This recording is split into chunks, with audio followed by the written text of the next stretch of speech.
Buenas noches. Les vamos a pedir que por favor los que están atrás vengan un poquito más adelante, así los que lleguen un poquito más tarde tienen aquel lugar. Queremos darles la bienvenida en esta noche y sin más protocolo los dejo acá con... Si no me da a mí no puedo, ¿viste? ¿Cómo están? ¿Contentos? ¡Feliz día a todas las mamis! ¡Vamos! Un aplauso, eso. ¡Qué bueno! Vengan bien cerquita, vamos a estar todos juntos. Es un tiempo para compartir. Vamos a estar acá con la familia, con David, con Denise, Elías, Anita, compartiendo este conversatorio, disfrutando con ellos y aprovechando este tiempo, ¿verdad? Que realmente el Señor lo prepara, ¿sí? Para que nosotros podamos compartir. Así que, sin mucho más, les damos la bienvenida, les pedimos que estén pasando, y este va a ser un tiempo para compartir, manifestando el reino de Dios en las generaciones, ¿sí? Y qué importante entender que somos un organismo, no somos una organización, somos un organismo que tiene vida. Y la familia tiene vida, y esta vida la tenemos que llevar ¿a qué? A nuestras congregaciones, porque la vida de Cristo tiene que ser manifestada. Pero qué bueno que lo podamos entender y comprender para que toda nuestra casa pueda ser fiel administradores de esta gracia que portamos. Bienvenidos y qué lindo compartir con ustedes. Buenísimo, gracias. Gracias, Mami, David. Bueno, está re lindo esto. ¿Le gustó acá preparado el lincito? ¿Qué les parece? Está bien, ¿eh? Bueno, ya nos pusimos un poquito de acuerdo cómo íbamos a empezar. Antes que David comparta la palabra, queríamos también aprovechar que este es un espacio que se pensó para la familia, para compartir un poquito de cómo estamos viviendo el Evangelio, lo que estamos atravesando, las cosas que estamos pudiendo cambiar, las cosas que tuvimos que reformar en nuestra forma de ver la vida de Dios.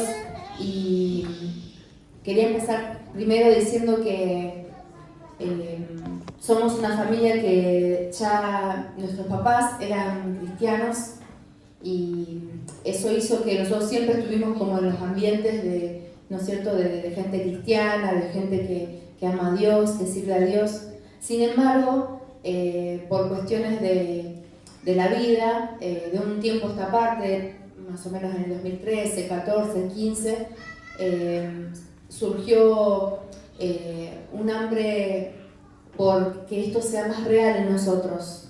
Algo que vivimos, y quizás alguno se pueda sentir identificado, les puede haber pasado lo mismo, era que aún amando a Dios, aún queriendo ser reales, queriendo vivir lo más genuino en la vida de Dios, del Evangelio, de alguna manera vivíamos el Evangelio solamente los domingos. Es como que era de domingo a domingo.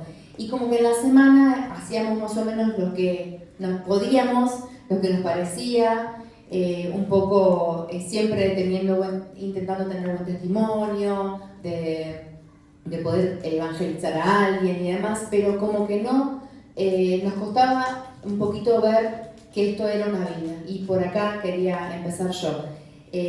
Haber empezado a entender que esto es una vida que nos fue dada, hizo que tomar más conciencia de que el lunes es lo mismo que el domingo, ¿o no? Que el martes es lo mismo que el domingo, que el miércoles, y que nuestra vida no dependía solamente de una reunión. Quizás esto ustedes ya lo han escuchado, ya les ha pasado, pero hay veces que le ponemos una carga a la reunión que tiene que pasar todo lo que no nos pasó en la semana. Y verdaderamente eso nos había llevado como familia a sentirnos un poco cansados, un poco frustrados en algunas cuestiones. Y bueno, fue ahí donde por cuestiones temporales y de administración empezamos a entender que esto era una vida. Ahí fue cuando empezamos como familia a poder querer compartir también del Evangelio, de la vida, de la Biblia, de la oración en casa. y nos sumergimos en una especie de, bueno, vamos a poder intentar hacerlo en casa. No sé si a ustedes les pasó, pero las primeras veces que nos disponíamos a leer la Biblia o a orar juntos, era medio caótico. Ellos eran, como estaban en edad de primaria, por así decirlo, y la verdad que no salía muy bien. Por ahí uno peleaba, ¿quién quiere leer? Yo no quiero leer, yo ya leí, yo ya oré, era como que todo medio caótico, y como que nos forzábamos, no encuentro otra palabra, siempre pido, sí, nos determinábamos a seguir, aunque no salían como esperaban. Yo como madre confieso que a veces quería que terminemos todos arrodillados, llorando, postrados delante de Dios, pasame el pañuelito que estoy acá, necesito, porque tanto que lloré, y eso no ocurría, porque yo pensaba que eso era lo espiritual, que eso era algo espiritual. Sin embargo, todo lo que nos estaba pasando era espiritual. Y entonces pudimos, por gracia del Señor, como sobreponernos a esas cuestiones y avanzar, hasta que hoy por hoy es más natural. ¿Me explico? Es más natural poder tener conversaciones que nos edifiquen, que nos lleven a ver quién es Dios, a quién estamos adorando, a quién amamos, y verdaderamente todo se volvió más real. Hay cosas que aún por supuesto no estamos viendo con claridad, hay cosas con las que necesitamos avanzar. Hay veces que cuando surgen discusiones, porque no me dejen sola, todo el mundo discute, ¿verdad? No los veo acá, no hay tanta, está toda la luz hacia acá, pero espero que estén diciendo que sí. Cuando surgen las discusiones, ya el peso de por qué estamos discutiendo viene por otro lado. Ya no es que antes, yo hablo por mí, no sé acá mi familia, pero antes como que me sentía culpable si yo levantaba la voz o retaba o me enojaba, me sentía culpógena. Y hoy cambió eso. Claro que no me gusta, claro que me pongo mal porque no estoy reflejando la vida en la que creo cuando me pongo así, pero el desafío viene por otro lado. La frustración, si se quiere, viene por yo quiero reflejar quién es Dios a mis hijos, yo quiero que ellos vean quién es Él. Entonces como que el peso viene desde ahí, no de esa culpa que yo no puedo llegar a lo que Dios quiere de mí. ¿Me entienden? Es como que es diferente. Y bueno, hemos transitado como familia diferentes momentos. Creo que también estamos en un momento, ahí veo muchos padres con hijos chiquitos. Cuando los chicos son más grandes también es diferente la mesa, las charlas, entiendo eso, pero hoy lo que solamente quiero animar es que todos, no importa cuál sea tu condición en tu familia, digamos, con quien vivís, digo, la familia o con quien uno convive, ¿no es cierto? Generar espacios en donde nos podemos edificar y podemos conocer más a Dios, creo que es un recurso que Dios nos da para que nos encuentre Él firmes, que encuentre en nosotros, me imagino Mar del Plata y toda la zona que está por aquí, por todos lados familias firmes, determinadas a creer en Dios, determinadas a manifestar esa vida, determinados a seguir en el único camino que sabemos que nos salva, primero de nosotros mismos y después de tantas cosas que nos salva Dios. Así que mi aporte en esta noche es desde ahí, es de poder sobreponernos a cuestiones domésticas que a veces son frustrantes, porque a veces recurrimos a las mismas cuestiones y eso frustra. Sin embargo, por causa de a quién representamos, permanecer, permanecer y permanecer. Así que bueno, hasta ahí mi aporte.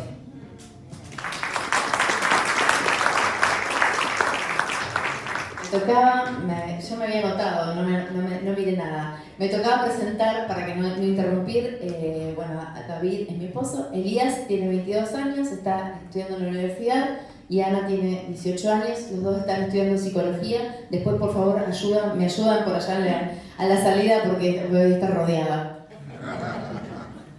Bueno, nada, aportando un poco sobre lo que hablaba mamá, desde una perspectiva de hijos, ¿no? Porque no es lo mismo ser padre que ser hijo. Me ponía a pensar, o sea, llega un punto en la vida de uno que congrego, voy a la iglesia o leo porque mis papás lo hacen o porque de verdad lo quiero yo. O sea, hay como un punto que uno se pregunta capaz eso, porque uno nunca quiere hacer las cosas así por tradición, aunque muchas las hacemos, pero uno quiere ser lo más espontáneo y genuino posible. Y me ponía a pensar y digo, uno de los grandes factores que me pude dar cuenta que no era algo que lo hacía por obligación, era por la determinación que tenían ellos y el poder obedecer, o sea, que nos hayan enseñado la obediencia, entendiendo que la obediencia no se basa en lo que es control o manipulación como lo solemos ver, quizás como hijos de chiquitos. Mi mamá, por ejemplo, me retaba y me decía, te reto porque te amo. Y yo eso como que en mi cabeza no lo relacionaba, porque digo, ¿cómo vas a relacionar amor con retar? Pero más adelante entendíamos que este amor no viene de nuestros propios esfuerzos o de nuestras propias opiniones, sino que viene de un padre que nos ama. Y ese te amo porque te reto porque te amo era no por control o por manipulación, sino que era por orden, un orden que querían establecer en mi vida para así yo seguir mi vida y que eso también se vea reflejado en lo que pasa en mi futuro. Y hace poco leía, de hecho, en Lucas 9, siempre usamos a Jesús como ejemplo porque, bueno, es nuestro mayor ejemplo. En Lucas 9 habla sobre que envía a los 12 discípulos, los envía 2 en 2 para que vayan y prediquen. Y los 12 discípulos cuando vuelven le cuentan a Jesús todo lo que hicieron y Jacobo y Juan le dicen que hay algunos que lo rechazaron o que no estaban de acuerdo con lo que Jesús predicaba y le decían a Jesús, mandá fuego del cielo porque no puede ser que te rechacen. Y ahí Jesús los reta, o sea, los corrige y les dice, no es por ahí, es por el camino del amor, no por el castigo. ¿Y qué pasa ahí? Cuando los corrige no es que ya está, no pueden salir más, no son responsables, no son capaces, no. ¿Qué pasa en Lucas 10? Manda 70. O sea, no es que la corrección sirve para que el hijo se contraiga y que no pueda avanzar, sino que sirve para poder enderezarlo y que siga. O sea, de 12 discípulos pasaron a 70, es una locura. Y cuanto más que, de hecho, los 12 discípulos en ese momento no tenían la vida de Cristo dentro, y más ahora nosotros, como hijos, entender que esa vida no solamente nos habla a través de nuestras autoridades, sino que nos habla a nosotros dentro, nos dice qué conviene y qué no. Entonces creo que como hijos es muy clave eso, o sea, no sacarnos de la idea de que el obedecer es control o que no puedo opinar, sino que nos conviene. Papá suele usar el ejemplo de los niños, que el niño no entiende que hay veces que hay que apagar la luz cuando no vas a usar más esa habitación, o que hay que cerrar la canilla porque ya no la vas a usar más el agua. El padre le dice al niño cerrar, apagar, pero una vez que va creciendo, el niño entiende, o ya no más niño, el adolescente, el joven, entiende que eso cuesta, que cuesta trabajo, tener luz, tener agua, y lo empieza a hacer por sí mismo. Entonces qué importante ver esa obediencia, no por control, sino porque conviene y es un orden en nuestra vida. Así que nada, eso es más o menos como yo personalmente logré darme cuenta que esta vida la estaba viviendo verdaderamente yo gracias a que pude seguir ese camino de obediencia, de entender que esto no es que me voy de mi casa y empiezo una nueva vida, sino que esto sigue y es seguir expresando al mismo padre que tuvieron ellos, pero ahora desde mi experiencia. Así que nada, eso es más o menos lo que quería compartir.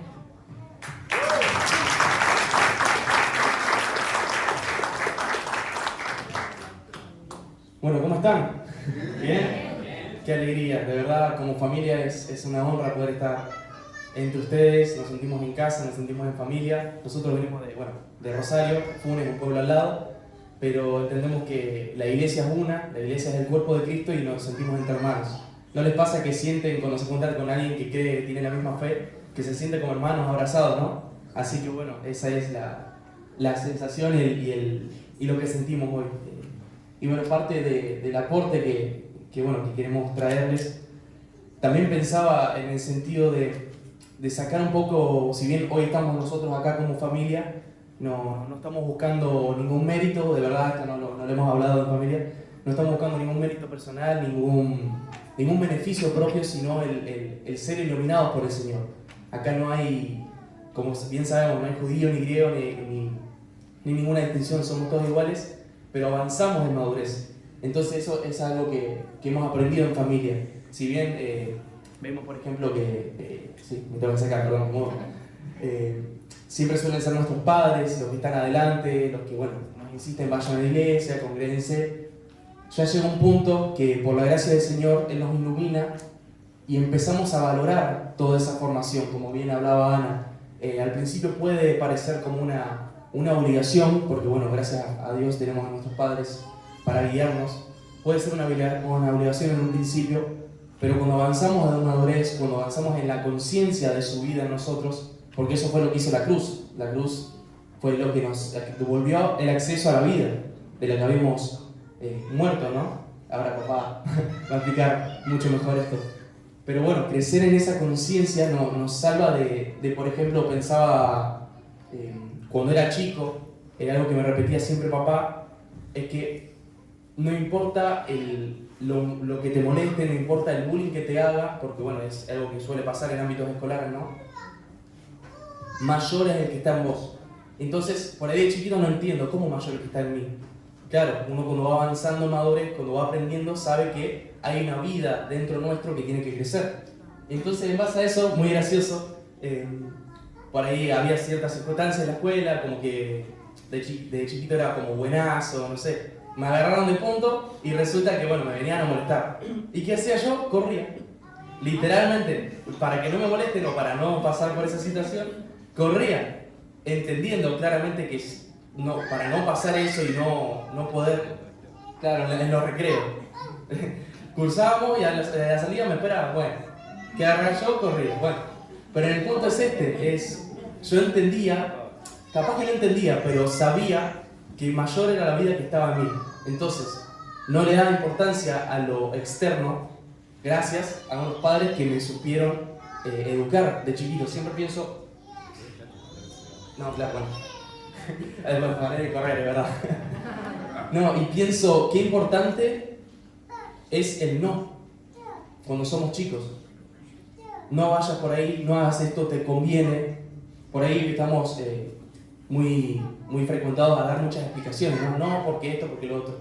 Y a mí el no me sirvió para poder seguir en el camino. O sea, poder transitar esta vida, transitar mi niñez, mi juventud, mi adolescencia, sabiendo de que mis padres habían pasado por ciertas situaciones en las que me convenía hacerles caso. Y bueno, sabemos que en la obediencia hay bendición, y claramente esa bendición se va a ir manifestando a medida que vayamos creciendo, ¿no? Y algo que me anotaba, entendiendo toda esta vida de chiquito, es Filipenses 2:13, que dice que Dios pone el querer como el hacer por su buena voluntad. Claro, ya cuando vamos creciendo, a medida que vamos creciendo, esta obligación que empezamos a recibir de nuestros padres empieza a ser una propuesta interna. ¿Y qué más hermoso para nuestros padres, la honra de vernos crecer encaminados, seguros? Pero primero tiene que haber una formación, ¿no? Tiene que haber un no, tiene que haber menos explicaciones. Cada uno lo sabrá llevar, claramente a mí me falta para ser padre. Cada uno lo sabrá llevar como lo considere, ¿no? Pero a medida que vamos creciendo, saber que la propuesta interna es la que tiene que ir, es a la que debemos dar importancia, ahí podemos hallar reposo en nuestros padres. Porque siempre, bueno, se habla mucho de la paternidad de los padres, pero como hijos hay una responsabilidad, obedecer. Sin buscar mucha vuelta, sin buscar muchas explicaciones, obedecer. Y en eso vemos los frutos. Pero bueno, el ser humano por naturaleza es medio impaciente, busca lo suyo, pero bueno, sabemos que Dios en su misericordia nos espera y ahí estamos para avanzar, ¿no? Así que bueno, una alegría poder compartir con ustedes. Muy bien, buenísimo, ya no me dejaron nada para decir. Bueno, saben, los que me conocen saben que hablo bastante largo, menos mal que nos pusieron un horario de cierre acá, así que nos vamos a ir tranquilos al horario que hay que irse, no va a ser muy largo. Pero la idea de esto, y fue bueno que hayan decidido traer un sillón y poder compartir como familia, no es ponernos como un modelo aquí, sino, y esto del mate y la mesita, ¿no? Poder recuperar las charlas en familia. Si ustedes se ponen a pensar, van a encontrar leyendo las Escrituras que la mayoría de las cosas más importantes que enseñó Jesús las dijo en un ambiente de mesa, en un ambiente de charla informal. Claro, tenemos el Sermón del Monte, tenemos el Mateo 5, 6, 7, ¿no? Donde tenemos muchas enseñanzas, las bienaventuranzas y demás. Pero después tenemos, por ejemplo, a Jesús hablando de cómo iba a ser la adoración y la vida en el Espíritu, el andar en la verdad después de la cruz. y lo dice y lo enseña en una charla con una señora al lado de un pozo de agua. Entonces necesitamos aprender a recuperar las mesas en casa con nuestros hijos, las mesas con los amigos, las mesas de discipulado. Y está bueno tener un espacio como este, un salón, un lugar donde encontrarnos, pero volvamos a recuperar la importancia de charlar entre nosotros de lo que es una vida que vivimos. Siempre suelo decir esto, ¿no? Como para entender un poco lo que somos. Yo soy de un equipo del verdadero más grande de la Argentina, el que más copas tiene, y no le voy a decir cuál es, pero saben que es Boca, así que no hace falta aclararlo mucho. Pero yo no soy del equipo que me gusta cuando voy a la cancha. ¿Sí? Yo soy del equipo que me gusta todos los días, todo el tiempo, así esté solo. Y a veces en casa con nuestros hijos no entendemos eso, que yo no soy cristiano cuando voy a una reunión. Ser cristiano no es asistir a una reunión, sea una iglesia católica, evangélica o del color que quieras, sino que ser cristiano es vivir una vida, es una cosmovisión de vida, es una manera de entender el mundo, de entender la familia, de entender las decisiones, las finanzas y todo lo demás. Entonces fíjense, aquí justo no tenemos señal, pero le animo a que después lo haga en su casa. Si usted abre el WhatsApp, el que tiene conexión puede probarlo ahora. Dios no le va a hablar por el celular, pero puede hacer este ejercicio igual. Después ponga el silencio el celular. Es verdad. El WhatsApp te lo pone igual aunque no lo puedas mandar. Si ustedes abren su WhatsApp, pueden hacer la prueba ahora, y abran el chat a su esposo, su esposa, un mejor amigo, el que sea, y pongan la palabra iglesia, como que van a mandar la palabra iglesia. Y lo que van a encontrar es que el mismo WhatsApp le sugiere una imagen, reemplazar la palabra por una imagen. ¿Estamos de acuerdo? Fíjense qué imagen les aparece. ¿Qué imagen les sugiere el WhatsApp? Que no es cristiano el WhatsApp, estamos de acuerdo,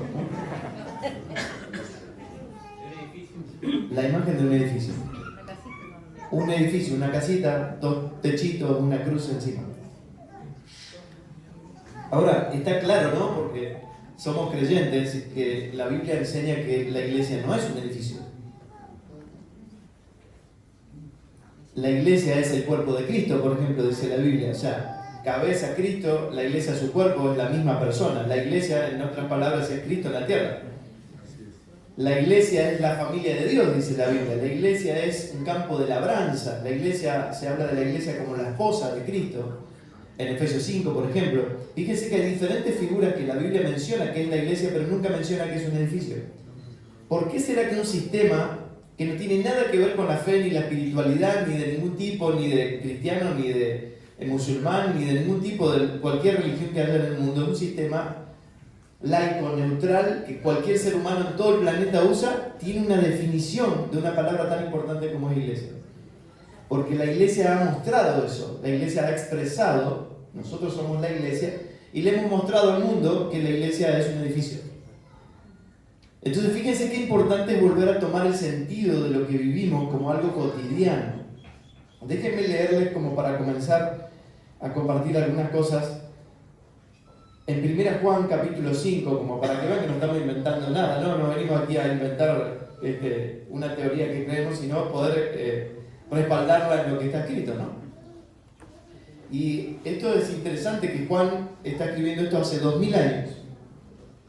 Y en 1 Juan capítulo 5, un texto muy conocido por ustedes, dice algo muy interesante. Ustedes saben, yo soy psicólogo, más de uno de ustedes aquí tienen su profesión, trabajamos somos de este mundo, ¿no? Aunque somos terranautas, no somos astronautas, somos del cielo, pero aquí en la tierra, terranautas, ¿no?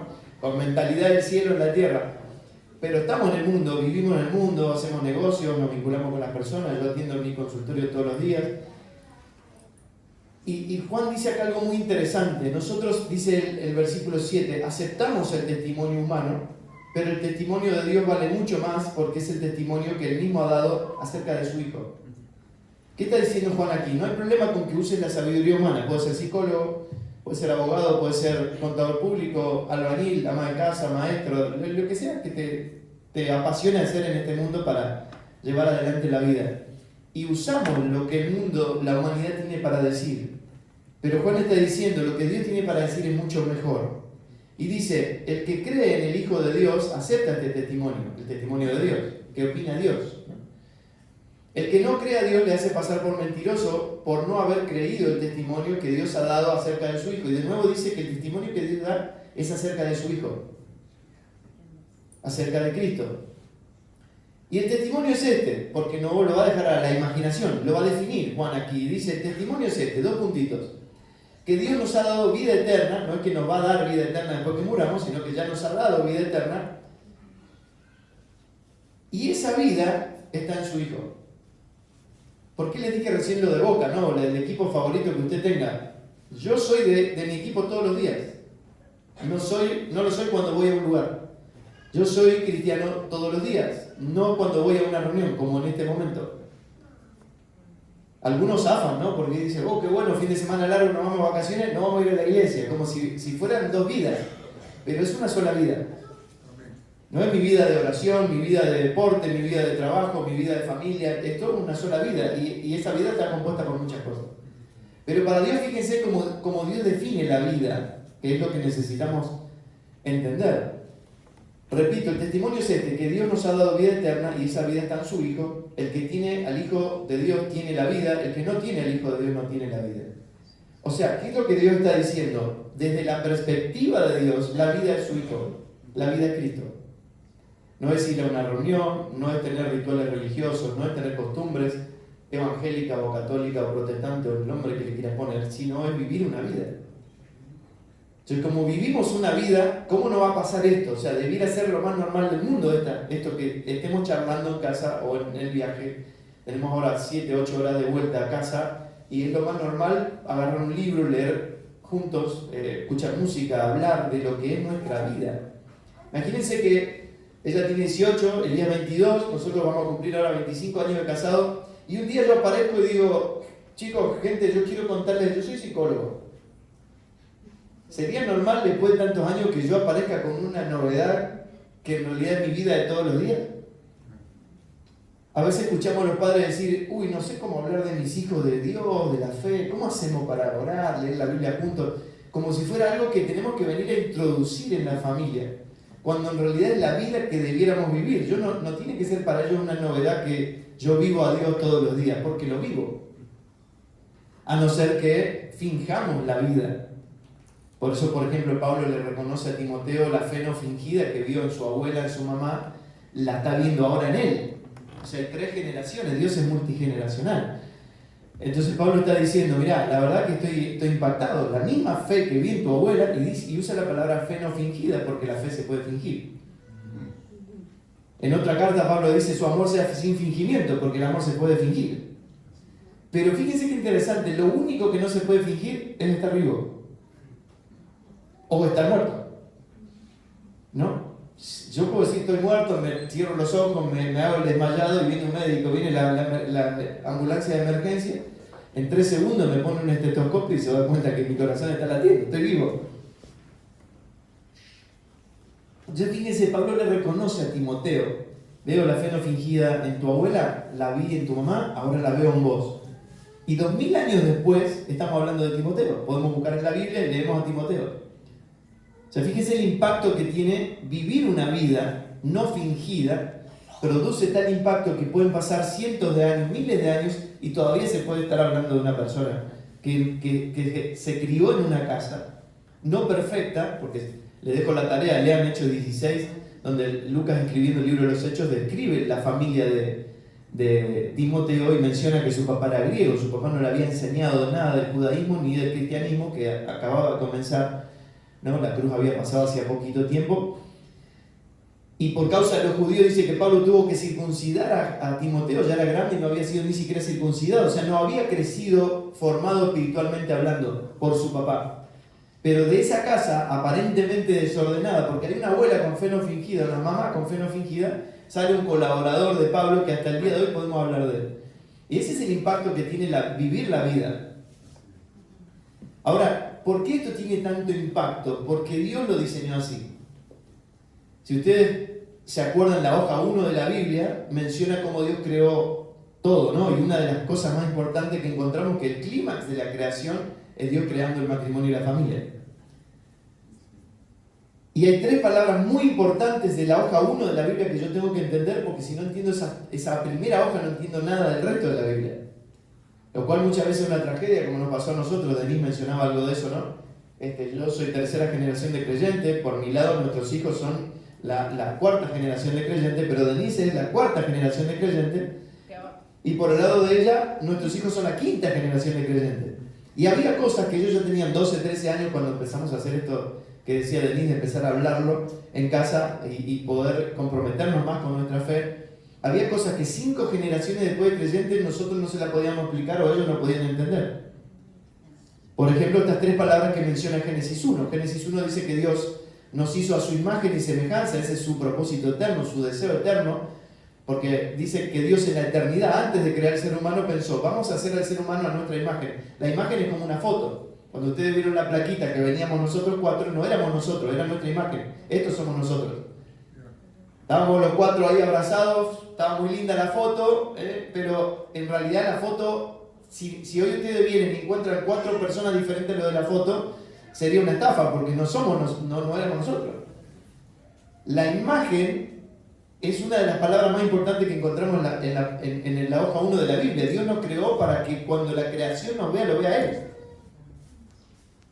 Miren, solo con eso, si nosotros nos fuéramos hoy, podemos cerrar acá ya y preguntarnos, ¿qué ve la gente cuando me ve? Porque esto pasa, la gente, yo sé que ustedes lo han escuchado, más de uno lo ha dicho, si este es creyente, yo no quiero saber nada con Dios. Y este es cristiano, mirá, este metafó, ¿cómo que cristiano? Este va a la iglesia, este va a tu iglesia, vos sos pastor de este tipo. Pero fíjense lo trágico que es, porque yo estoy desprestigiando no a una iglesia o a un pastor, porque también hay pastores chanta y hay de todo en este mundo, ¿no? Pero en realidad el punto es que si yo entiendo la hoja 1 de la Biblia, el que estoy desprestigiando es a Dios. Y si alguien puede tomar mi vida, o tomar mi matrimonio, o tomar mi familia para no querer saber algo con Dios, yo me transformé en el opositor a la razón por la cual Dios me creó y me puso en la tierra. Hoja 1 de la Biblia. No necesito entender el resto, solo con que entienda la hoja 1 me puede cambiar la vida. Entonces fíjense, una de las palabras más importantes que encontramos en la hoja 1 es que Dios nos creó para hacer su imagen, su foto en la tierra. La segunda palabra es que Dios lo crea para tener dominio. Dios es el dueño de todo y Dios lo pone a tener autoridad representativa. Y ellos hablaban de obedecer y hablaban de la autoridad. Y la autoridad es eso, la autoridad es cuidado. Yo estoy al cuidado de algo que no es mío. La autoridad está para preservar la vida. Dios lo crea para hacer su foto en la tierra y le dice que tengan dominio, esa autoridad representativa. Él es el dueño, yo soy su administrador. Y la tercera palabra, que está en el título de lo que venimos a charlar un poquito hoy, es la palabra multiplícate. Son 3 palabras clave que necesitamos entender para nuestra vida. Hay una imagen que se va a reflejar de nosotros, vivamos o no vivamos la fe. Hay una autoridad que vamos a llevar adelante, sana o no sana, porque es parte de la médula del diseño que Dios instaló en el ser humano. Y hay algo que se va a multiplicar en las generaciones, nos guste o no nos guste. Nosotros trabajamos con nuestros hijos para que ellos, nuestros nietos, nuestros bisnietos entiendan la vida de Dios, la vivan todos los días de manera lo más genuina, lo más no fingida posible para no desprestigiar a Dios. Pero hay muchas familias que en su casa le dicen, no te metas con la fe, no te metas con Dios, no te metas con los cristianos son todos unos chantas, los pastores te roban el diezmo, ¿no? Todo eso hay alguien multiplicando, no Dios en las generaciones, y hay otros que estamos multiplicando, sí Dios en las generaciones. Pero eso, ¿por qué sucede? Porque eso es la médula del diseño. Entonces, celebramos estar hoy acá, poder charlar de esto, porque en realidad es algo que necesitamos aprender a preguntarnos. ¿Qué es lo que vamos a multiplicar? Porque algo sí o sí se multiplica en las generaciones. Si yo no hago nada, eso se está multiplicando en las generaciones. Si yo dejo cosas inconclusas, eso se multiplica en las generaciones. Y no estamos hablando de, no nos vamos a meter en las maldiciones y todo ese tipo de cosas, no, algo muy racional, concreto. Mi hijo me ve pasar por el semáforo en rojo, yo le estoy multiplicando que la autoridad no se respeta y se pasa el semáforo en rojo y no importa. Es así de sencillo. ¿No? Si pago los impuestos o no, si cumplo los horarios o no, si respeto mi trabajo o no. Todo lo que estoy haciendo termina siendo un modelo para que nuestros hijos lo multipliquen en la generación. ¿No se han encontrado más de una vez diciendo, uy, estoy repitiendo lo que decía mi mamá? Me estoy transformando en mi vieja, ¿no? En mi viejo.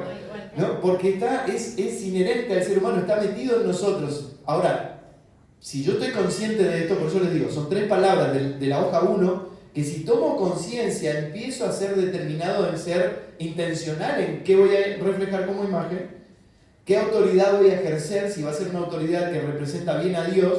¿Nunca escucharon que alguien dice, si Dios es como mi papá, yo no quiero saber nada con Dios? Porque hay una autoridad representativa. Yo como padre soy figura de la autoridad de Dios. Dios se presenta como padre. Ahora, si yo tuve un mal padre, me cuesta horrores la paternidad. Me siento huérfano, no puedo entender a Dios como padre. Con Jesús está todo bien. Pero a Dios me cuesta horror entenderlo como padre. Y es una tragedia. Porque en realidad nosotros fuimos puestos para ser el ejemplo de la autoridad de Dios. La autoridad representativa de Dios. Y la palabra multiplícate. Qué palabra tan clave de entender. Hay algo que se está multiplicando. Entonces, un poquito a modo de reflexión, lo que quisiéramos hoy dejarles el desafío de que cada uno vaya a su casa y pueda empezar a ser intencional. Nunca es tarde. Así mis hijos ya se hayan ido de mi casa, tengo nietos, hoy el día de la madre estaban todos ahí, estábamos tomando un café con la mamá del yerno, ¿viste? Y todo, ya la familia se agranda. Qué buena idea empezar en la mesa a hablar, así como hablamos del deporte, de la política, de las elecciones, de qué va a pasar con Argentina. Debiera ser normal hablar de nuestra fe porque es nuestra vida. No es algo extraño que nos debiera costar meter en la mesa, porque en realidad es parte de la vida. ¿Cómo te está yendo en el laburo? Tiene que ser tan normal como decir, ¿cómo está tu fe? ¿Cómo andás viviendo tu vida espiritual? Porque en realidad somos espirituales, no es una vida diferente a la que vivo. Somos espíritu, alma y cuerpo, tenemos un aspecto espiritual, el alma que es la mente, voluntad y emociones, y el cuerpo que es lo más fácil de ver y no sé cómo andamos, ¿no? Tratamos de estar lo más sano posible. Pero necesitamos ser intencionales en empezar a revisar qué estamos multiplicando. El desafío de esta noche es multiplicar lo eterno en las generaciones.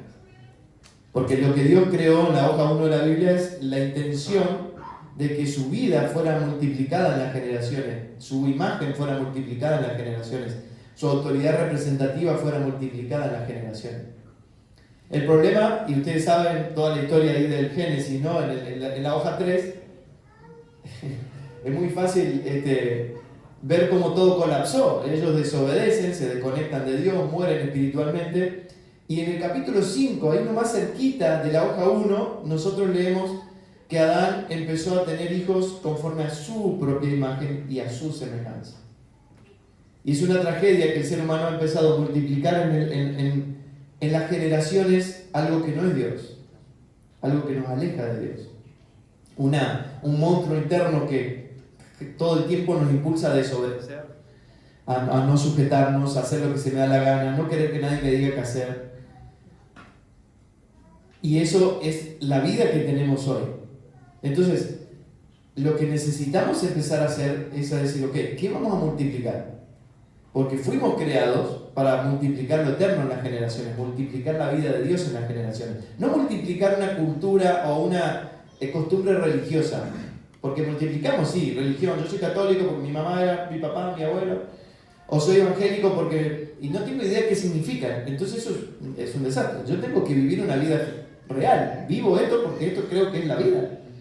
Recién leímos, para Dios, yo puedo definir mi vida como mis 2 hijos, mi esposa, los 2 perros que ganan en casa, el coche que tenemos, la casa donde vivimos. Pero para Dios la vida se define muy fácilmente. La vida es Cristo, la vida es su Hijo. Entonces, si Cristo es la vida, yo tengo que entender qué es esa vida, cómo opera en mí. Denis decía, empezamos a hablar de qué es el Evangelio, y a veces decimos la palabra Evangelio y no sabemos ni qué significa. Para Dios el Evangelio es una buena noticia, ustedes estaban muertos, ahí va, mi hijo les va a dar vida. ¿Se acuerdan Jesús que viene y dice, vine a traerles vida? Esto no hay que decir que si quiera ser creyente para saberlo, lo vemos en la película de Hollywood. Jesús diciendo, vemos todas las navidades, de Pascua, pasan en la tele las películas de Jesús, y Él dice, yo soy el camino, la verdad y la vida. Él era la vida, Él es la vida. Todos sabemos esto, pero como no lo sabemos definir, no lo sabemos explicar, entonces ¿qué sucede? Empezamos a multiplicar eso en las generaciones. Hijos que tampoco saben explicarlo. Entonces nos reíamos todavía, estábamos en Mar de Ajó en una reunión ayer, y decíamos, tenemos en nuestro equipo de colaboradores, en la congregación que estamos, un contador público. ¿Hay un contador público acá? Me parece que ninguna. Bueno, zafamos de los impuestos. No. Bueno, ya le di el chivo, ¿no? Pero ¿saben? ¿Un contador público qué es? No es alguien que se para en la puerta a contar público que va entrando a una reunión. Es alguien que se especializó, que estudió muchos años para ayudarnos en las finanzas, para ordenarnos con los impuestos y lo legal en cuanto al Estado, ¿no? A nuestras obligaciones impositivas.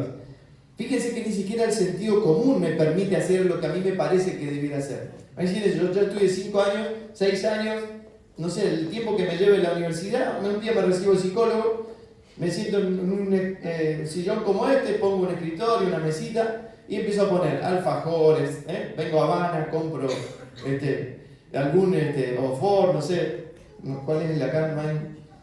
Bueno, no importa, no está filmado esto, ¿no?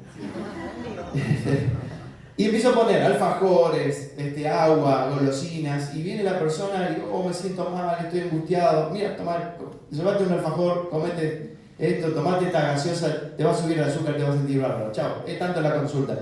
Eso no es el psicólogo, ¿verdad? El sentido común no me permite hacer lo que me parece, o sea, tengo que hacer lo que tengo que hacer, lo que es. ¿Por qué creemos que vivir la vida de Dios es como a mí me parece? Voy, no voy, me parece, no me parece. Nos terminamos peleando todos entre nosotros, uno va a un lugar, el otro va a otro lugar, el tío acá, el hermano allá, el primo en la otra, y en realidad para Dios somos toda una sola iglesia. Entonces fíjense, necesitamos estas charlas en familia, para que ellos en primer lugar en casa empiecen a entender que Cristo es una vida. Y si es una vida se vive todos los días, todo el tiempo. Ya no hay más vida de cristiano, hay vida secular. Porque cuando yo no entiendo, Elías decía, cuando empezó a entender que Cristo es una vida en su interior, se empezó a fortalecer para enfrentar el bullying. Al principio corría como un avestruz, ¿no? Para esconderse de él. Pero después se empezó a dar cuenta que no, y de hecho, ¿saben? Y esto me lo contó, lo voy a contar yo. Al final de la escuela, ¿saben qué premio se llevó en quinto año? ¿Qué premio fue? El mejor compañero. No, pero no es para ponerlo de referencia, sino fíjense cómo puede cambiar algo en su interior por el solo hecho de entender. Miren, la Biblia nos enseña que Cristo es el creador de todo lo que existe. Todo lo que existe salió de Cristo. Imagínense, yo soy Cristo, no vamos a tratar de imaginarnos, obviamente no soy, pero y de mi interior sale el planeta. ¿Quién es más grande, el planeta o yo? Yo, porque el planeta que es más chico salió desde adentro de mí. Entonces fíjense, todo el universo, las galaxias, todo lo infinito que nosotros ni siquiera entendemos cuán grande es, salió de Cristo. Cristo es infinitamente más grande que todo lo que existe. Y ese Cristo ahora está dentro mío como una vida. Es una locura. ¿Cómo se entiende? No se entiende, se entiende desde el Espíritu. Dios lo dice, yo lo creo y lo vivo. ¡Wow! ¡Qué genial! O sea, ¿qué amenaza puedo tener en el afuera? ¿O qué me pueden ofrecer de afuera? Sexo, droga, rock and roll, dinero. ¿Qué me van a ofrecer si de fuera mío no hay nada más grande que lo que tengo adentro? Y esa es la vida de fe. Y eso es lo que necesitamos enseñarle a nuestros hijos, que los blinda para enfrentar la vida.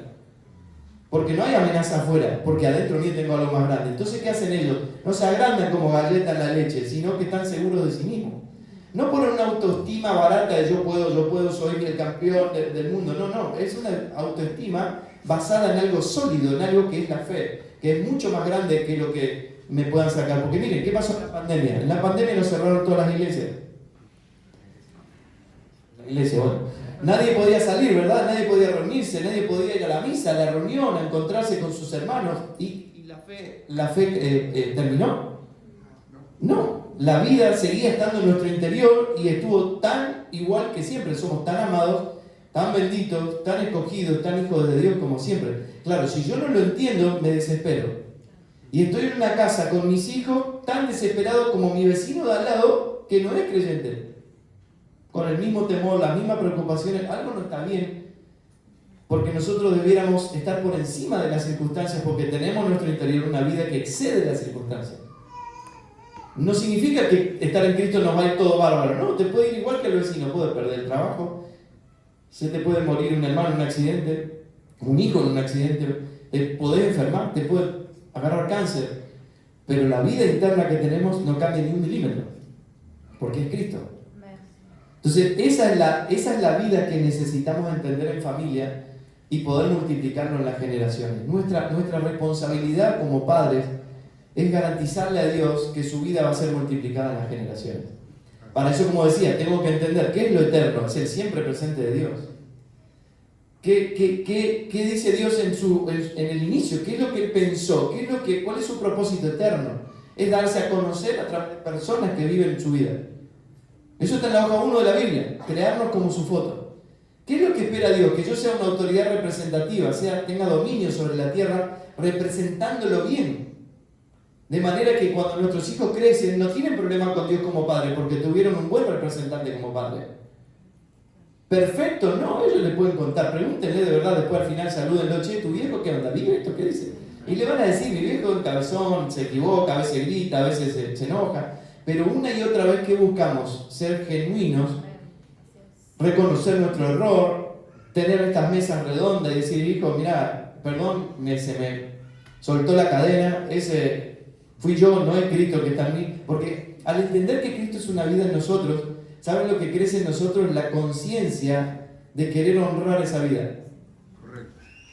Entonces, ¿qué sucede? Ellos se van a la universidad, ya está en cuarto año de la universidad, Ana acaba de comenzar y está terminando el primer año. Yo no puedo ponerle un chip satelital de seguimiento, a ver dónde están, con quién se juntan, si se portan bien, si van, si no están mintiendo, que van a la clase y no van.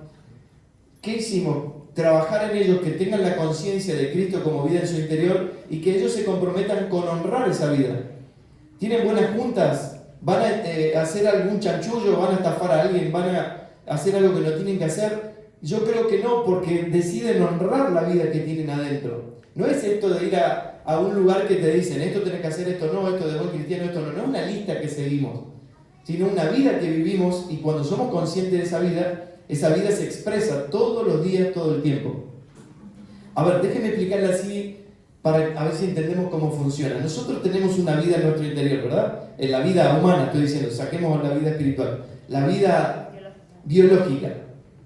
Yo no me levanto y digo, ok, voy ahora a controlar de esto que voy a comer, cuántos nutrientes los tiro para un lado, cuánto va a ir por la sangre para el otro.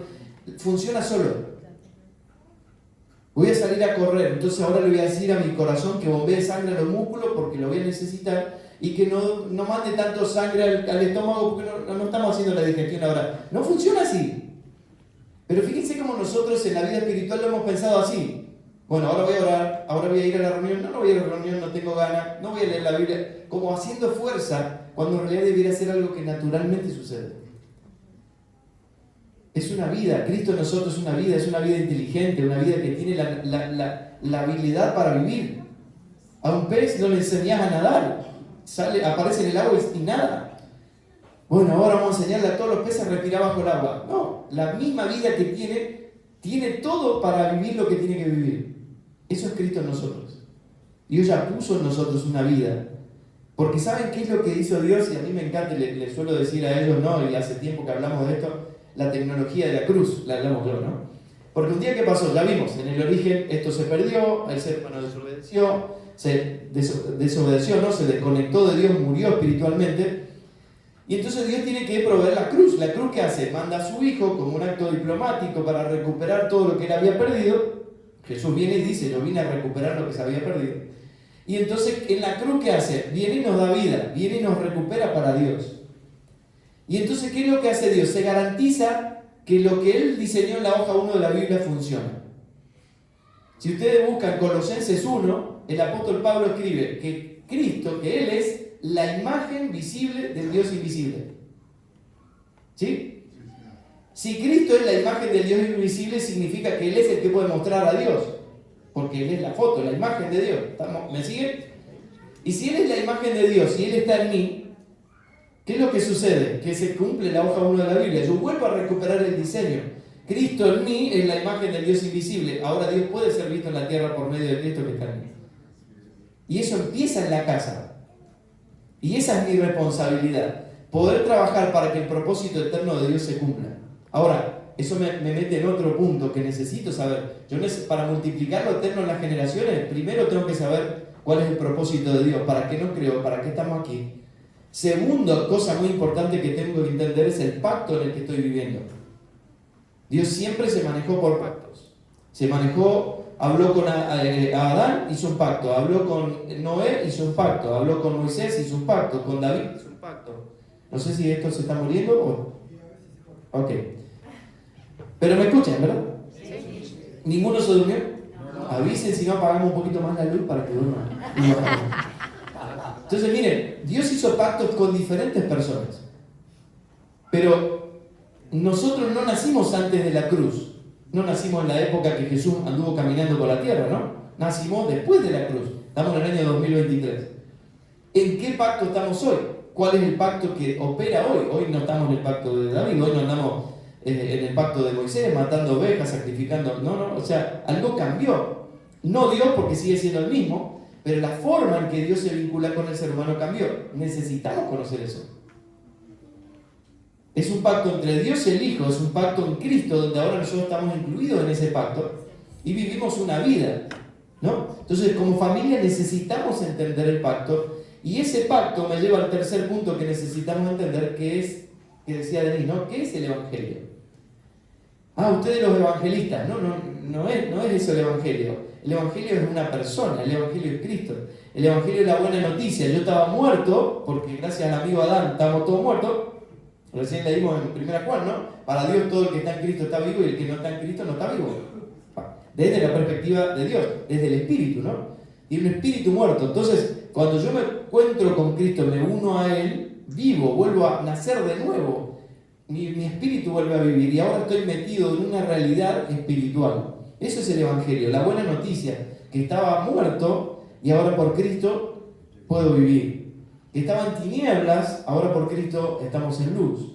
Que estaba en oscuridad, en la orfandad, y ahora por Cristo estamos en la luz, estamos en la paternidad de Dios, somos adoptados como hijos.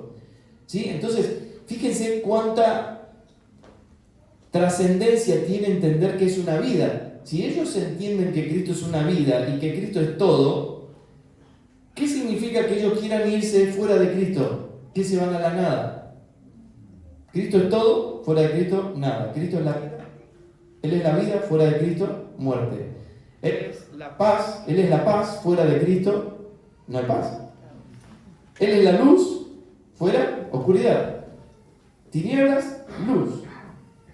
Engaño, verdad. O sea, si Cristo es todo, ellos necesitan saber que Cristo es una vida, es una persona en la que yo vivo, que vive en mí y que significa todo.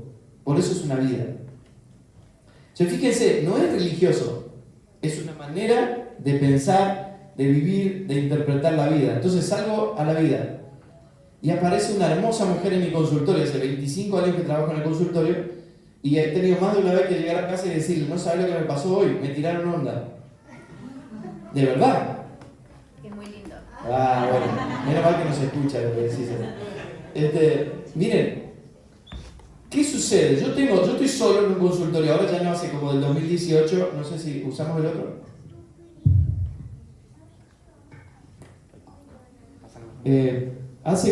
¿Se escucha? Sí. Hace como del 2017-18 que trabajo solo online, pero tuve como 15 años un consultorio presencial. Entonces me pasó de atender muchas veces, la mayoría mujeres, y yo estoy solo en un consultorio, soy gentil, soy responsable en mi trabajo, trato de tratar amablemente, de escuchar con empatía, la persona se puede confundir.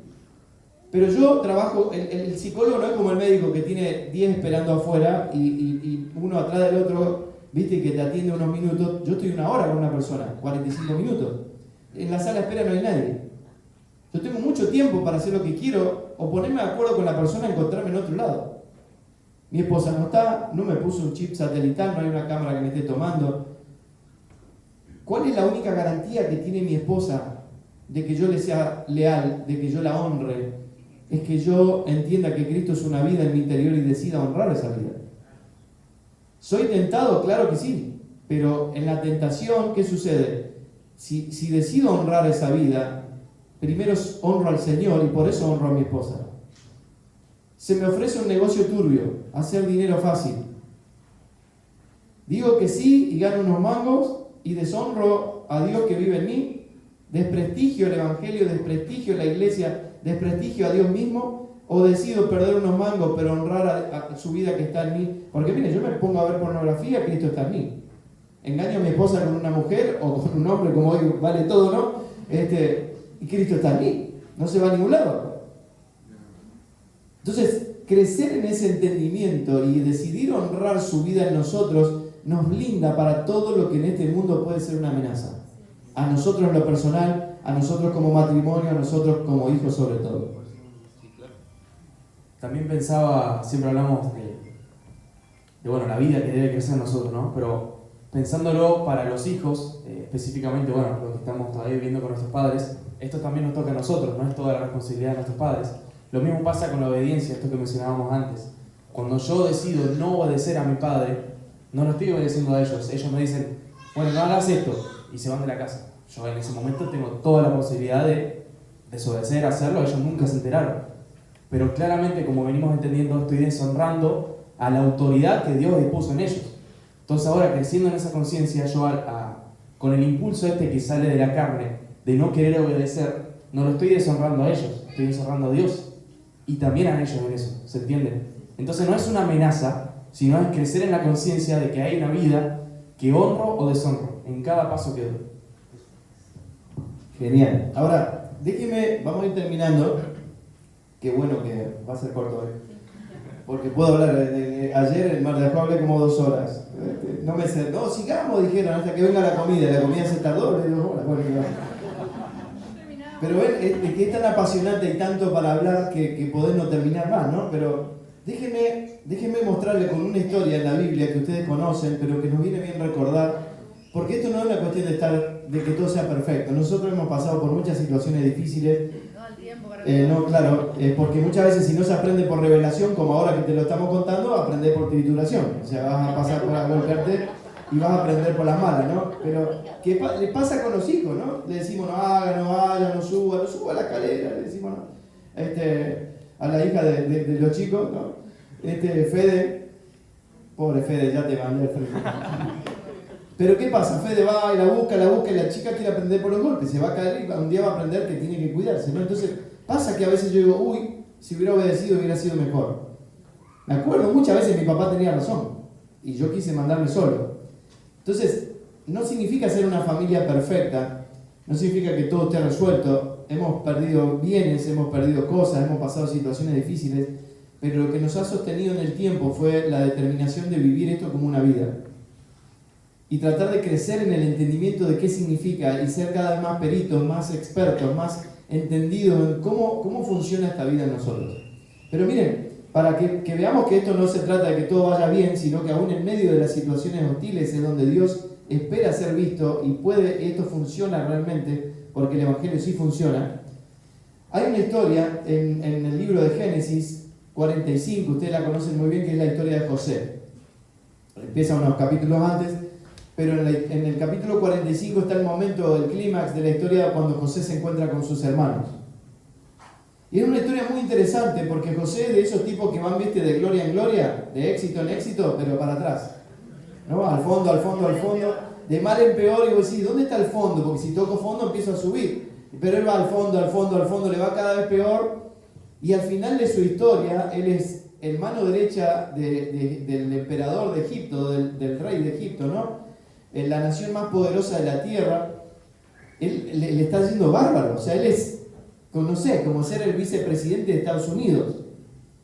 Todo resuelto. Y puede decir, a mí qué me importa lo demás, a mí me va a estar yendo bárbaro, estoy en el clímax de mi vida. Llegan sus hermanos, ¿no? Y él tiene este encuentro con ellos y miren cómo él interpreta su vida al final de su historia y cómo él le da el significado correcto desde la perspectiva de Dios y cómo nunca se olvida de su responsabilidad generacional. Él de muy chiquitito fue vendido en ese transcurso de ir de gloria en gloria, de mal en peor, termina siendo vendido y termina en Egipto y termina después acusado injustamente, preso. Ustedes conocen la historia. Hasta que al final, por escuchar a Dios, por obedecer a Dios, por tener una palabra exacta en un momento para el emperador, termina siendo mano derecha y administrador de todo lo que Egipto significaba que era la nación más poderosa de la tierra. Y él en el versículo 4 dice esto, encontrándose con sus hermanos. No obstante, José insistió, acérquense. Cuando ellos se acercaron, él añadió, yo soy José. Fíjense qué interesante que él le tiene que decir quién es. Piensen en esto de la imagen. José se había transformado en Egipto, su imagen era Egipto. Él estaba vestido con ropas reales, estaba delineado, tenía un gorro específico de los líderes del líder de una nación. Sus hermanos no lo conocieron. Pero él les dice, muchachos, soy yo. Yo soy José, el hermano de ustedes a quien vendieron a Egipto. Y escúchenme porque él no les está hablando desde el rencor emocional. Aunque sí pone en evidencia lo que pasó. Ustedes me vendieron. Y se lo va a decir 3 veces. En un ratito, en una charla.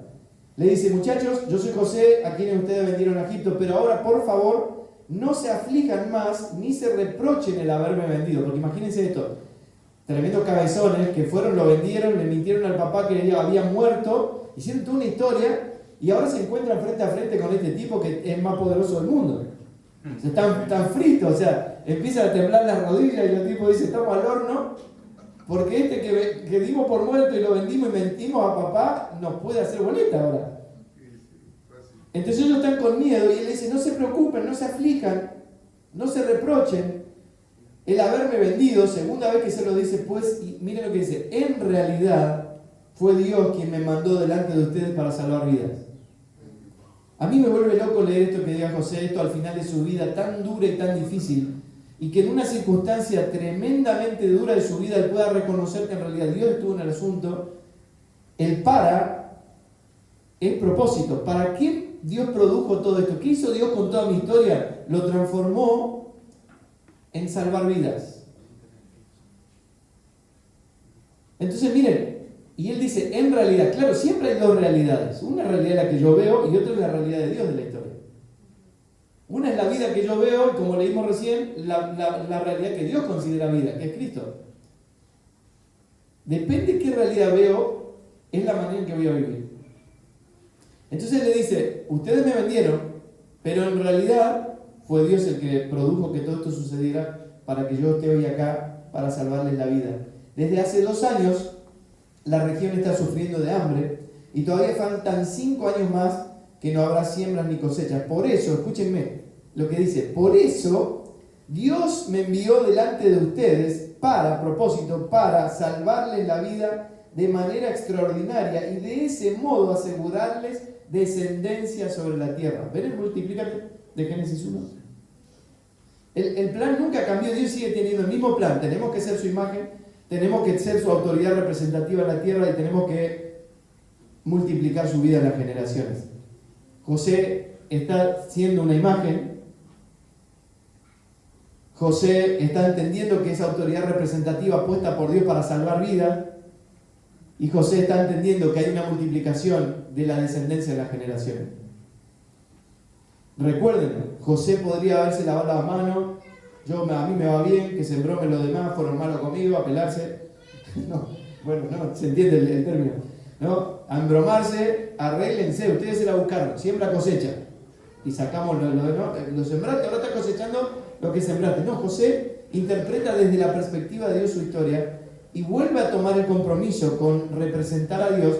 Y ustedes conocen la historia que él trae a toda su familia, le da un pedazo de tierra y de hecho después de ahí surgen unos años después, varios décadas, cientos de años después, la liberación del pueblo de Israel de Egipto, ¿no? Pero mire, dice él de nuevo, verso 8 de Génesis 45, fue Dios quien me envió aquí y no ustedes. Tercera vez que le dice, ustedes me vendieron, ¿no? No ustedes. Él me ha puesto como asesor del faraón y administrador de su casa como gobernador de todo Egipto. O sea, Dios lo puso en autoridad representativa para que él le preserve a Dios descendencia en las generaciones. Para lo que Dios nos creó y la garantía que nosotros debemos representarle a Dios es que su vida se va a preservar en las generaciones. Empieza por casa, pero la casa es simbólico, la casa es una representación de muchas casas. La iglesia es la familia de Dios. Nosotros como iglesia de Dios en esta ciudad tenemos que garantizarle a Dios que su imagen va a ser vista. Miren, piensen esto, si el intendente de esta ciudad tiene que venir a hablar con un referente de la iglesia de Dios en esta ciudad, ¿con quién va a hablar? No sabemos, hay muchas cabezas, ¿no? Quizás con el más famoso, el que más likes tiene en sus redes sociales, no sé. Pero debiera estar más claro la familia de Dios como una en la ciudad. Debiera estar más claro que la imagen de Dios no está en juego, que la gente no pueda tomar la iglesia como la familia de Dios para decir, yo no quiero saber nada con Dios. Debiera estar claro como iglesia, como familia, cada uno como familias de Dios, que su imagen, su dominio, su representación, ¿no? Su vida va a ser multiplicada en las generaciones. Y ese es el desafío que queremos dejarle en esta tarde, en esta noche. Que cada uno pueda aceptar, porque esto no es algo que traemos nosotros. Yo sé que esto que le estamos diciendo en esta tarde, el Espíritu Santo se lo está poniendo ya en su corazón hace tiempo. Y está elevando la demanda. Esto no es un juego, no estamos jugando a la iglesia, no estamos jugando a la reunioncita de familia, no estamos viendo si somos mucho o poco, más o menos. Esto es una mesa de gobierno. Somos representantes de Dios en la tierra. Usted vino hoy a una reunión de gabinete. Somos embajadores de Dios en la tierra, no es un juego. Y no importa si es un número. José era uno, pero era mano derecha del faraón y produjo el impacto en toda una generación al día de hoy. Felipe es enviado por el Espíritu Santo a hablar con el etíope, lo leemos en los Hechos, era uno solo, pero ese etíope metió el evangelio en toda África. O sea, no menospreciemos el número o con cuánta gente hablo. Yo puedo discipular a una sola persona, pero esa persona representa familias, generaciones, representa una nación. Entonces, entendamos dónde Dios nos puso, cómo Dios nos puso. Empecemos en casa, porque esto empieza a pequeña escala. ¿Sí? Y cierro con esto. Si ustedes se acuerdan cuando Jesús se despide de sus discípulos, les dice, vayan y hagan discípulos a todas las naciones. Le dice, me serán testigos. ¿No? En Marcos 16, sobre todo, termino leyéndole esto. Déjeme buscarlo, espero que me abra acá, sí, seguramente. Pero usted conoce, pero quiero leerlo exacto para que usted vea lo claro que es. Dice, Jesús les dijo, vayan por todo el mundo, o sea, es global, y anuncien las buenas noticias, o sea, el Evangelio, la vida de Dios, a toda criatura. Es global, pero es a toda criatura. Es global, como lo es la iglesia de Dios en toda la tierra, pero involucra persona por persona. Empieza en casa de una persona. Pero Timoteo también vivió en una casa chiquitita con un papá que no tuvo participación en lo espiritual. Y 2000 años después estamos hablando de Timoteo. Miren el impacto que tiene. Entonces, tengamos conciencia de eso. Lo que estamos haciendo es global. Lo que estamos haciendo es gigante. Dios es el dueño del universo y nosotros sus representantes. Pero empieza de a uno. Toco a uno, toco en generaciones. Tomando conciencia de eso, tomando conciencia del diseño de Dios, tomando conciencia del pacto en el que estamos glorioso, que Dios envió a su Hijo, nos puso en una realidad de vida que ahora opera en nosotros. José no tenía a Cristo en su interior, porque Cristo, la cruz viene mucho después. Se conectaban con Dios como podían en ese momento. Ni siquiera el Espíritu Santo tenían, porque el Espíritu Santo vino después de la cruz, hace 2000 años. Hoy nosotros tenemos la vida de Dios en nosotros, la demanda es mucho mayor que la de José. Pero eso no es la demanda que trae la familia Firman a la ciudad, es la demanda del Espíritu Santo en nosotros diciendo, muchachos, miren, cambiemos la palabra demanda por la palabra honra en participar. Es una demanda del Espíritu, pero quiero que usted lo entienda en esta tarde como la honra de que Dios nos quiera como colaboradores suyos. Es lo más importante que puede existir en el planeta. Lo mejor que nos puede pasar no es que seamos millonarios, que seamos súper conocidos, escribir libros, ser famosos, estar en las redes, tener muchos likes. Lo mejor que nos puede pasar es tener la conciencia de que Dios quiere usarnos como colaboradores en el avance de su plan. No hay mayor sentido que ese. Y tomemos conciencia que esto implica una familia, que implica la iglesia como una familia. Comprometámonos con la iglesia como familia en la ciudad, colaboremos con Dios para no desprestigiarlo a Él. Si Dios puede tomar tu vida porque estafaste a alguien, si puede tomar tu vida porque engañaste a tu esposa o abandonaste a tus hijos para no querer saber nada con Dios, todavía estamos a tiempo para decirle, perdón Señor, yo quiero que cuentes conmigo. Enmendar, a veces lleva tiempo, hay que pagar las deudas, pero miren, una evidencia de que Dios opera como vida en nosotros es el orden. Una persona que tiene a Cristo en su interior y que está determinado que Dios se ha visto, es una persona que se ordena en su vida, en todos los aspectos de su vida. Eso quizás lleva tiempo, claro, porque a veces hay mucho por ordenar, pero eventualmente se va a ir viendo cada vez más claro que la única explicación que puedo dar es que fue Dios, porque yo no sé cómo lo hicimos, no sé qué es lo que pudimos haber hecho. ¿Cómo se sostiene una persona en una situación súper difícil, como José? Por Dios.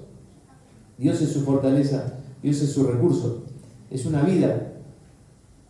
Ahora, me puedo ir bárbaro, puedo ser millonario, pero no me mueve nada de lo temporal. Dios sigue siendo mi gobierno, es una persona que muestra a Dios. Pues no tiene que ver con las circunstancias. Aquí estamos bárbaros, esta ciudad hermosa, tenemos lindo mar, pero hay hermanos nuestros que están en China, en Pakistán, en Irán, en Turquía, en Israel, ahora en la franja de Gaza muriendo. ¿Dios los dejó de amar? No, tienen la misma vida de Dios que nosotros en su interior. Eso es lo loco y lo bueno de esta vida que Dios puso en nosotros, que tiene este poder de transformarnos en familias que miles de años después todavía sigan hablando de nosotros, porque es una vida, no es algo que hacemos, sino una vida que vivimos. ¿Sí? Así que bueno, con esto terminamos. ¿Quieres decir algo? Sí, señor. Así que digo. Sí, mi amor. Bueno, la verdad que pensaba que podíamos terminar orando, cada uno ahí, y también pienso, me viene muy fuerte esto, ¿qué oración hacer, no? Hoy. Yo voy a orar, si ustedes me permiten, y poder elevar un clamor, pero creo que no hay una oración que yo pueda guiar, sino que cada uno decide qué va a hacer con esto que está oyendo, ¿no es cierto? Cada uno, creo que cuando nos reunimos, ayer justo le decía a David, porque nos toca estar en muchas reuniones, y bueno, al final oramos, y no, me resisto a hacerlo como en automático, ¿se entiende? Como que, bueno, queda lindo terminar orando, queda como que muy espiritual, maravilloso, no. Lo que creo que cada uno tiene que elevar la oración que quiera hacer hoy. No sé, quizás tu oración sea, Señor, me rindo, me entrego y verdaderamente contá conmigo. ¿Cuántos hicieron 1000 veces esa oración? Yo la he hecho 1000 veces y sin embargo hoy deseo que Él cuente conmigo. O sea, quiero como que volver a hacer esa oración, porque eso es lo que quiero para mi vida.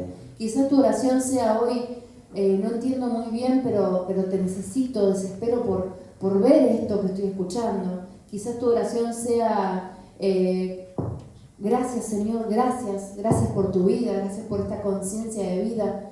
No sé, que cada uno de ustedes pueda hacerlo, aunque somos un cuerpo y somos uno en Él, cada uno de nosotros está transitando en ese camino a la madurez en diferentes etapas. Así que te invito a que hoy lo hagas como quieras hacerlo, que esto sea real, que no repitas una oración o que no digas simplemente amén, sino busco con estas palabras que cada uno tome mayor conciencia de lo que estamos haciendo. Si estás con tu familia ahí, querés agarrarle la mano, tipo, hey, hagamos esto juntos, podemos todavía. Si no, si querés hacerlo de manera para el Señor, vos ahí con Dios, como quieras, ¿sí? Simplemente el deseo es que cada vez Dios encuentre en nosotros más espacio para poder darle lo que Él está buscando de su iglesia. Oramos.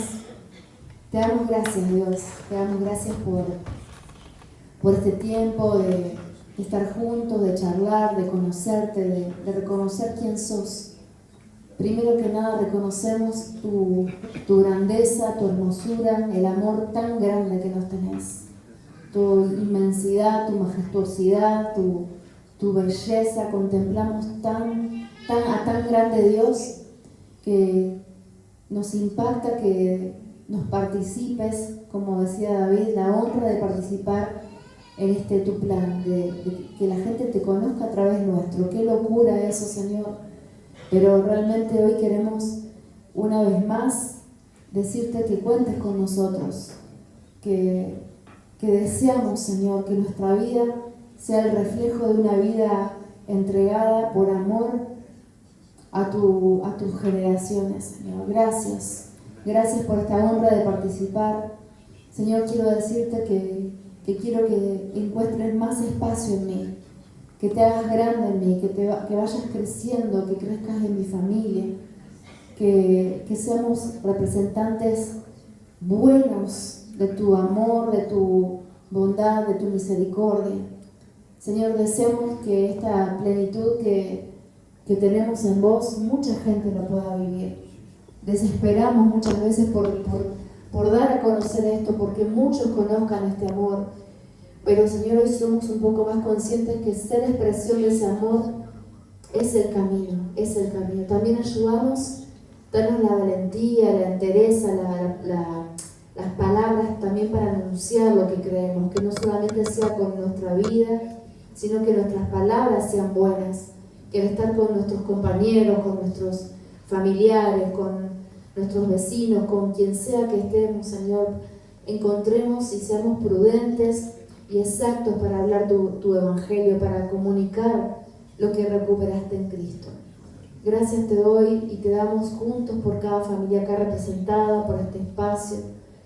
Señor, reconocemos que es algo que vos estás haciendo, poder reunir familias para que se fortalezcan y salgan a impactar a esta generación, que podamos transicionar esta generación, que no quede acá, Señor, que nuestra próxima generación también pueda manifestarte. Gracias, Señor, gracias, gracias, gracias. En el nombre de Cristo Jesús, amén.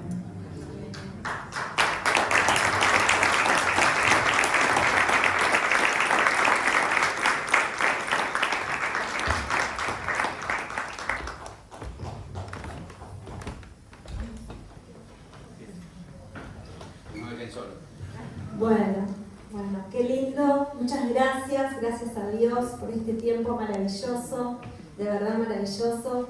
Y pensaba, gracias a Dios por estas personas que decidieron tomarse este tiempo. Sabemos que hay personas que vienen de más lejos, que fue un día de festejo, un día de reunirse, y todos entendieron la importancia de estar acá. Porque esto que escuchamos es algo para la eternidad, ¿no? Que nos va a dar un crecimiento, nadie nos va a quitar esto que tenemos. Y es maravilloso, y lo valoro, lo respeto y lo agradezco.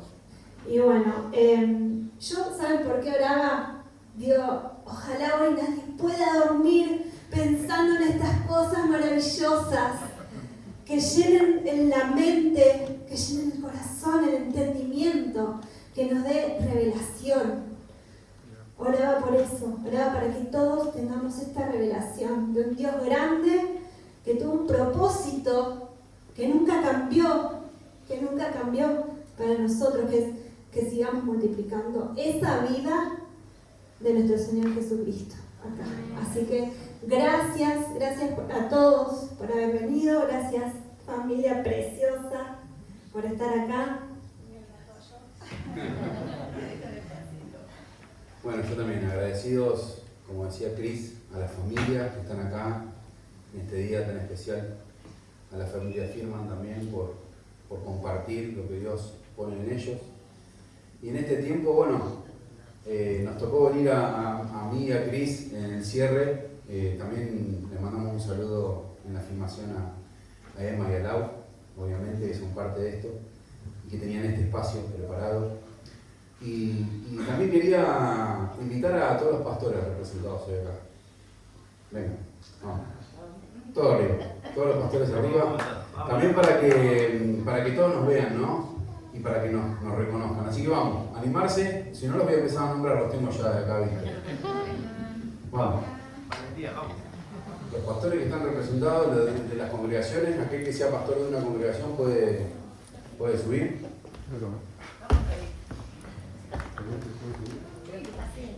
Bueno, lo que quieran.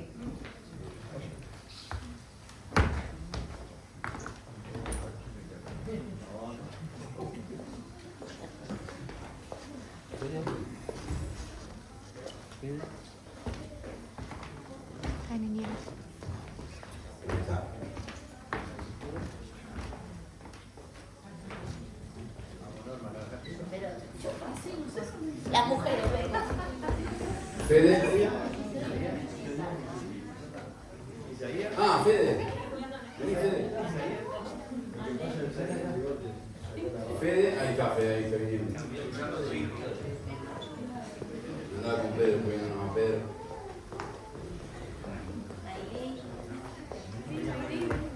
Vamos.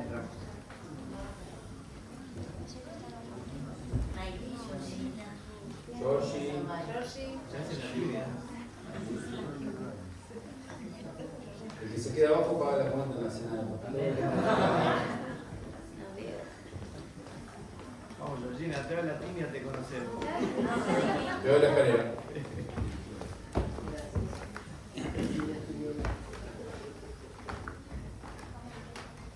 Ahí estamos. Bueno, como decía David, Denise, ellos hoy vinieron a hablar de la familia y esta es la familia de la fe, representando a cada uno de los que se congregan en los distintos lugares. Estamos acá, la representante de un pequeño grupo de representantes de Mar del Plata, pero yo creo que en lo espiritual Dios está haciendo algo en Mar del Plata. Porque que nos podamos juntar a contar uno con nosotros, no solamente hacer un evento, así como la adoración no es un momento, esto tampoco tiene que ser un instante de un evento de 2 horas que empieza y termina, sino que es la familia de la fe unida por un solo propósito, que es que el reino de Dios siga avanzando entre medio del mundo. Como dijo Juan, ahí en Juan 17, Jesús oró antes de irse de este mundo físicamente y podía haber orado por tantas cosas, pero Él oró por nosotros. Y oró por la unión de la iglesia. Y como dice David, ¿no? Cuando hay un para, hay un propósito. Y ese propósito fue para que el mundo crea. No es por una cuestión personal, no es por una cuestión de mi intención o de lo que a mí me parece, sino de lo que Dios quiere hacer con nosotros. Que el mundo crea. Así que bueno, yo quería pedirle a David si podía estar orando por Mar del Plata, por toda la congregación que representamos. Muy bien, qué honor. ¿Quieren ponerse de pie? Así descansa la silla.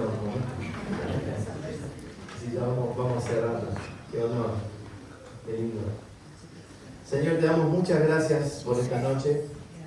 Señor, gracias porque podemos estar aquí algunos representativos de esta ciudad, representando tu iglesia y, Señor, representando tu familia en esta ciudad.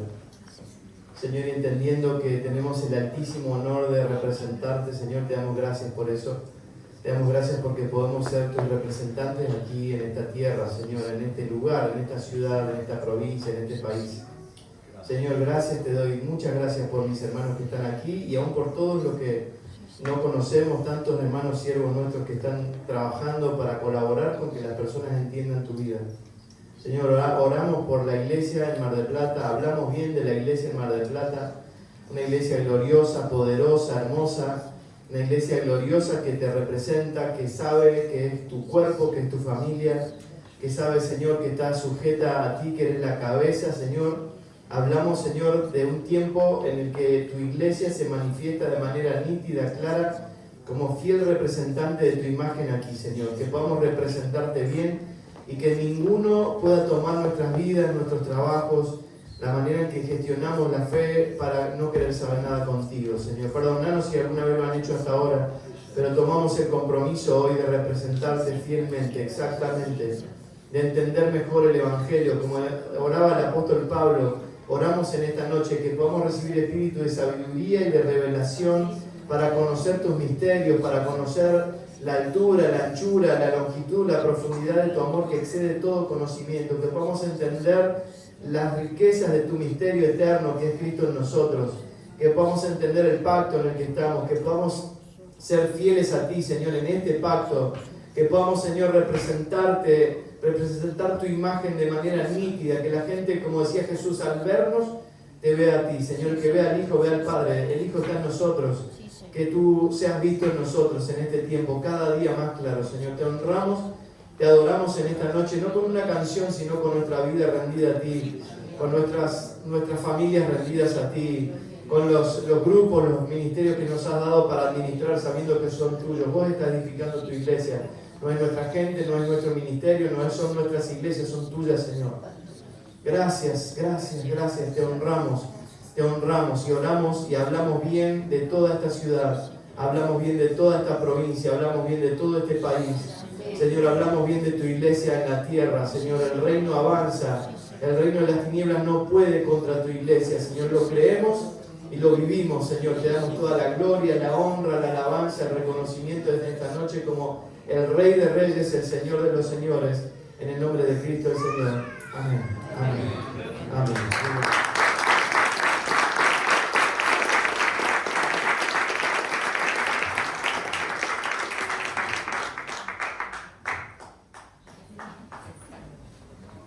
Hola. Bueno, como también para cerrar este encuentro, queríamos ser fiel a la naturaleza que portamos, y parte de nuestra naturaleza, la naturaleza que tenemos es la expresión de la generosidad, ¿no? Y damos gracias a Dios porque de una u otra manera Él tiene un plan, como decía David, ¿no? Hay un solo plan, un solo propósito, y ese plan está en marcha desde la eternidad.